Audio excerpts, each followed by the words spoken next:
Hello everyone. Today we will talk about DSpace and its extension, DSpace CRIS. So let's start from the research management part. DSpace was born as an institutional repository and as a digital assets management system in order to manage research outputs. However, nowadays, researchers need something more to provide and structure a context on research outputs. For example, linking them to research profiles, linking them to projects, to organizations, and also linking, for example, an article with related datasets. In order to fulfill these needs, we enhanced the DSpace data model to provide this kind of contextual information around the research outputs. For example, with the DSpace CRIS extension of DSpace that has been developed by 4Science, which is free and open source, you can relate research outputs to projects, to researchers, and extend further the data model in order to add entities that maybe can be useful for your needs. All these entities can then be populated using proper submission forms. At the top of the home page, together with the usual communities and collections section, which is the typical entry point in DSpace to see communities and collection configured, you also have different sections to access the different entities and explore the different instances related to the different entities. For example, I can enter the research outputs and I have different advanced search options to search among the research output that can be publication, but also products, for example, datasets, and other kind of research output that can be managed out of the box by DSpace, like patents. But obviously, you can configure the system in order to manage other kind of research outputs if needed. You can then enter the publication page, and here you can see that we have the different metadata related to the publication, and you can see that you also have links to the entities related with this publication. For example, I can be redirected to the research page to see all the details related to the author of the publication I was analyzing. I can see some biographical details about the researcher, publication, and I can see all the publications related to the researcher, together with the projects. I can also see the metrics, because the DSpace CRIS module can be integrated with external services such as Scopus or Web of Science in order to get and display on the system all the metrics that are related to the researcher on focus. You can have some further biographical details, and on top of the publication page, you can also have a chart summary of the different publication types in order to have a quick view on the type of publications that are produced by the researcher. You can also have a visualization by date of the scientific production of the researcher. Moreover, exploring the relationships defined at the data model level, we can also move at the organization related to the researcher. So you are directed to the organization page, where you can find some details and also some other information. Here you have all the publication related to the researchers and have all the projects directly linked with the organization. Here all the projects related to the researchers related to the organization, and here all the people belonging to the organization. So you can explore the system moving from one relationship to another in order to have and to provide your end users the complete context in which the research output is included. In this way, you can map all your research context in the application. As far as submission is concerned, you can start a new submission choosing the entity you want to add content to. And here you can see the different entities that are provided out of the box by our CRIS models. So the entities configured out of the box are equipment, event, funding, journals, organizational unit, patent, person, products, research projects, and publication. And these are the entities right out of the box because we are aligned with the OpenAIRE and Serif data model for CRIS repositories. So our data model is structured according to that standard, which is the worldwide most used standard for the research domain. When you start the submission, you have to choose the collection you would like to add content to, and then the submission form opens up, and you can fill up with all the information needed. You can also upload a file if needed, or you can save only the metadata, and then you can deposit the submission form, and here you have the publication submitted in the repository.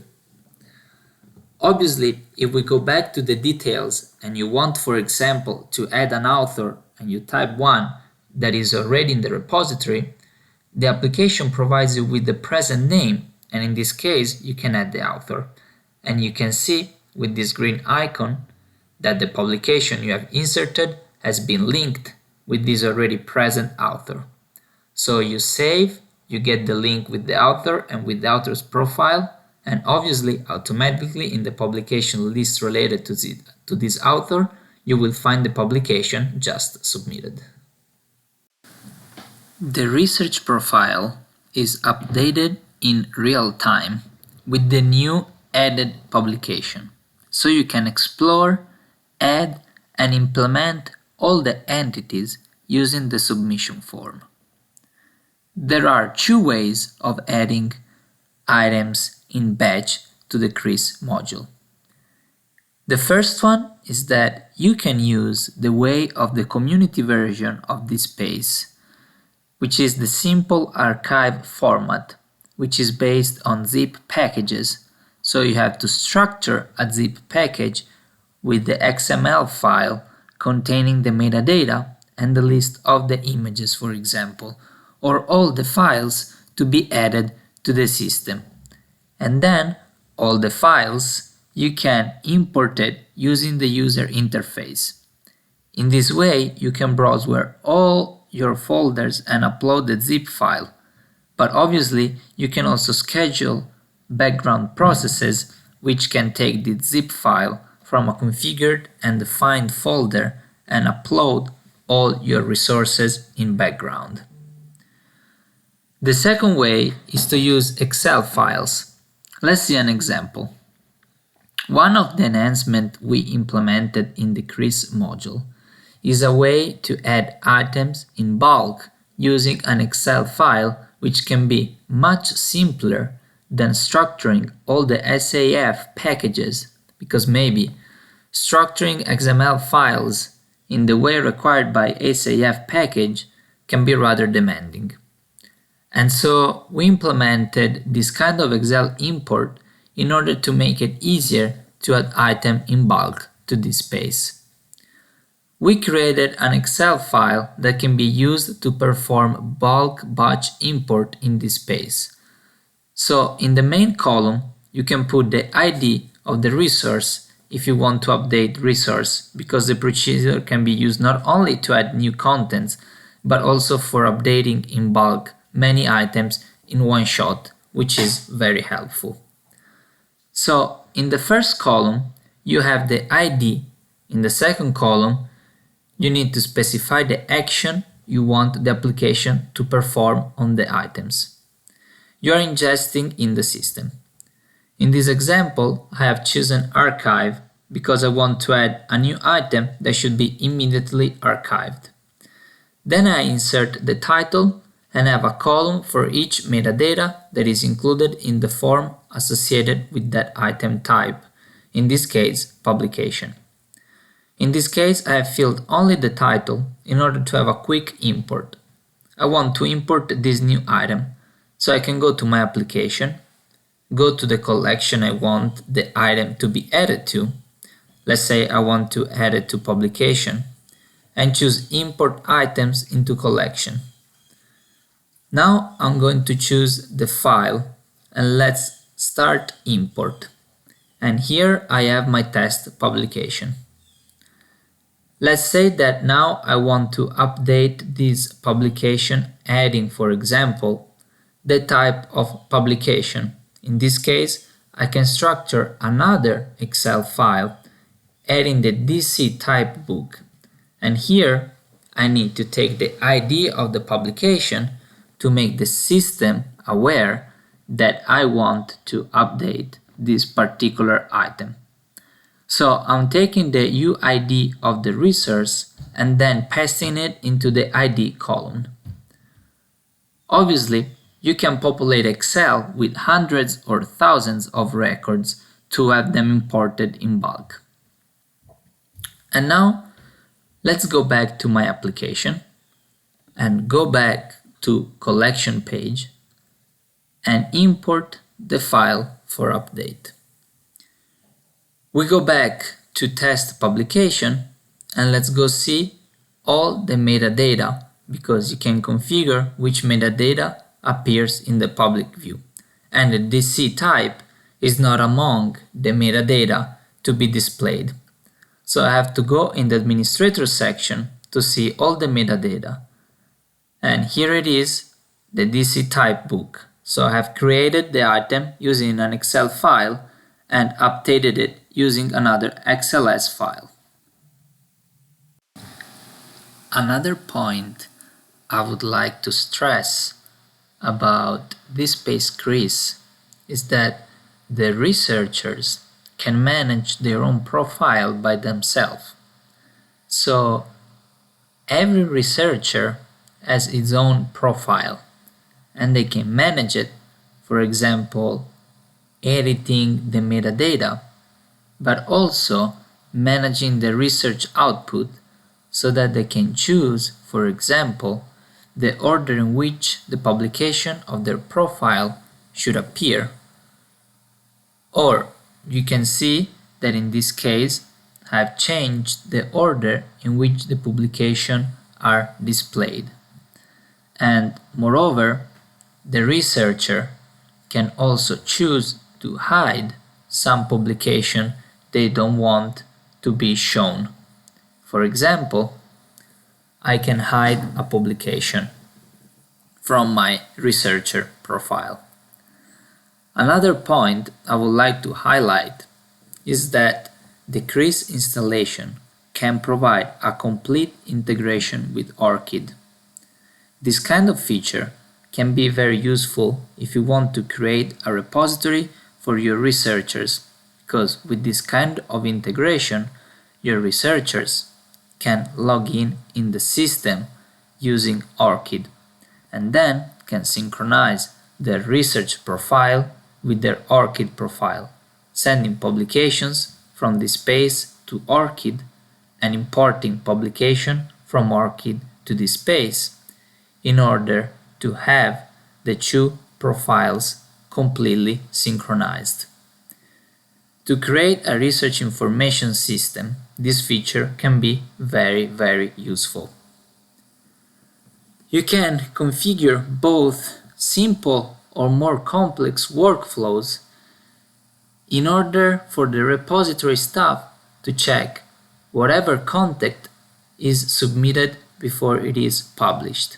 For example, if you want to configure a one-step workflow, once a researcher has submitted a publication, this publication is not published until the reviewer or the people who are configured in the system has the chance to check it and reject the publication if this is not a kind of publication to be included in the repository, or they can add some metadata or change some metadata and then authorize the publication, and only when the reviewer has authorized the publication can be archived and visible from the user interface. Out of the box, in DSpace, you can configure up to 3 workflow steps if you want to have 3 reviewing steps. We can also customize this feature in order to fulfill all the institution's needs. Now, let's move to the audio-video add-on. For audio-video contents, we have developed, to be included in our DSpace solution, an add-on in order to provide audio-video streaming directly in the repository without any download required. This kind of module is mainly used in the cultural heritage domain. For example, this video about the Italian city of Florence. You land on the item page and you have a button where you can click play and the video starts. Obviously, this audio add-on performs adaptive streamings so that the streaming flow is adapted to the bandwidth and device of the person that is enjoying the video in order to provide the best compromise between solution and bandwidth. So, using this module, you can provide audio-video streaming within the repository. Another point is related to archival materials.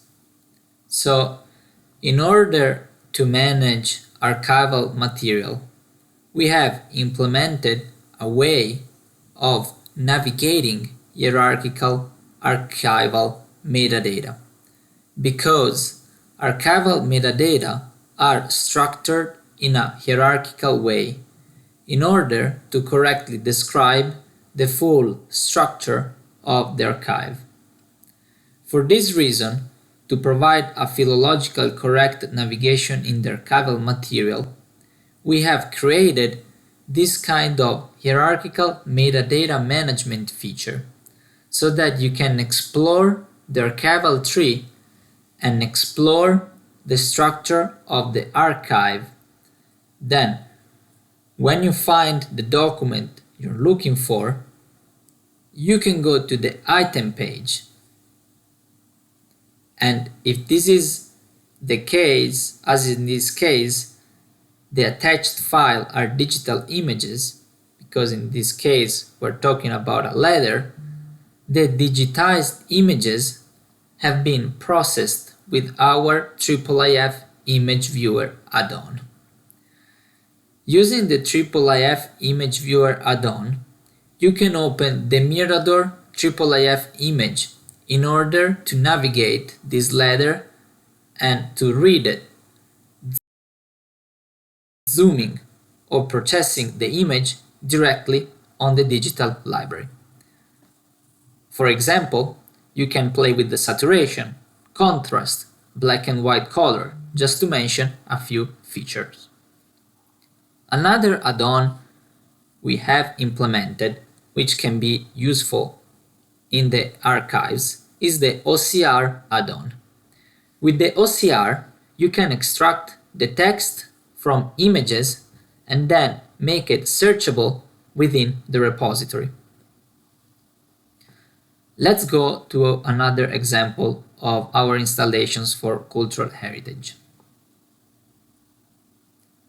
If we search for the word Hamlet, we can see that we have many copies of the tragedy of Hamlet.